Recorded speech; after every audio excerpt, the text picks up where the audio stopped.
নদীর ধারের ছোট্ট এক গ্রামে থাকত রঘু, একজন গরিব কিন্তু পরিশ্রমী চাষি। সেই বছর আকাশে বৃষ্টি নামল না, চারদিকে খরা, জমি ফেটে চৌচির।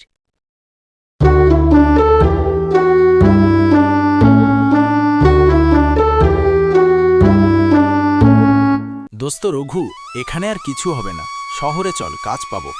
না হুড়ি, আমি মাটিকে ছাড়ব না। মাটি কখনো মানুষকে ঠকায় না। রঘু, এত কষ্ট আর সহ্য হয় না, শহরে গেলে একটু ভালো থাকতাম। ধৈর্য ধরো মালতী, চেষ্টা করলে একদিন না একদিন হাসবই। একদিন রঘু জঙ্গলের পাশে একটি ছোট্ট জলাধার খুঁজে পেল। তার মাথায় আশার আলো জ্বলে উঠল।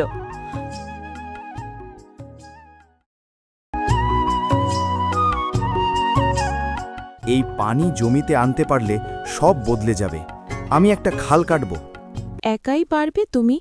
এটা অনেক বড় কাজ রঘু। চেষ্টা শুরু করলেই শক্তি আসে। আমি পারব।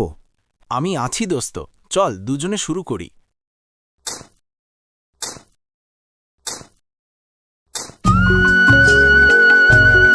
রঘু, তুই বোকা। এই শুকনো জমিতে আবার ফসল হবে? অসম্ভব। গোপাল, যে চেষ্টা করে সে কখনো হারে না। রঘুর মন সবার চেয়ে বড়। অনেক দিনের পরিশ্রমে খাল তৈরি হল, পানি আসতে শুরু করল, জমিতে প্রথমবার সবুজের ছাপ দেখা দিল। বা, দেখো, চারা গজিয়েছে, আমাদের জমি বেঁচে গেল। হ্যাঁ মা, পরিশ্রমের ফসল ফুটে উঠছে।